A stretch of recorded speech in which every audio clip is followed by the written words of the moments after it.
લક્ષ્ય ન્યૂઝ, એક નજર, એક લક્ષ્ય. કાશીમાં દેવ દિવાળીના શુભ અવસર પર ગાયના છાણમાંથી બનાવેલા દીવા પ્રગટાવ્યા. આ વર્ષે વડાપ્રધાન નરેન્દ્રભાઈ મોદીજીના સંસદીય મતવિસ્તાર કાશીમાં દેવ દિવાળીના એક અનોખી અને પ્રેરણાદાયી ઉજવણી જોવા મળી.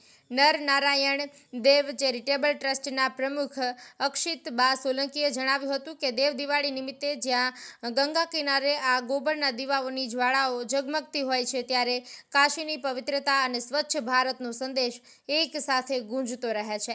આ કાર્યક્રમમાં ભાગ લેનારી મહિલાઓનો ઉદ્દેશ્ય દેશભરમાં એ પ્રેરણા ફેલાવવાનું છે કે પરંપરા અને પર્યાવરણ સંરક્ષણને જોડીને આત્મનિર્ભર ભારત તરફ નક્કર પગલાં લઈ શકાય.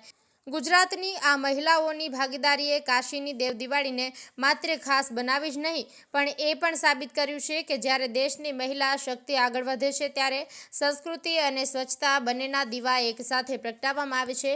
નર નારાયણ દેવ ચેરિટેબલ ટ્રસ્ટના trustee Bhupendrasinh Jadeja, Akshitaba Solanki, Reva women's welfare ફાઉન્ડેશનના trustee Manjuben Patel, society for Indian ડેવલપમેન્ટના ટ્રસ્ટી ડોક્ટર આશવ પટેલ તરફથી રાષ્ટ્રીય ફેરી પટરી ઠેલા વ્યવસાય સંગઠનના જનરલ સેક્રેટરી અભિષેક નિગમ, ગોવર્ધન પૂજા સમિતિ વારાણસીના પ્રમુખ વિનોદ યાદવ, ઉપપ્રમુખ પારસનાથ યાદવ, મંત્રી વિજય યાદવ, સીસીટીવી કારોબારીના રાષ્ટ્રીય સભ્યો ડોક્ટર આશિષ પટેલ, ડોક્ટર નૂર મોહમ્મદ, રાજુ કેસરી, પ્રેમચંદ પાંડે, નીરજ પટેલ તેમજ રાજેશ ચૌબે, વિકાસ યાદવ સહિતના મહાનુભાવોનો આભાર વ્યક્ત કરીએ છીએ.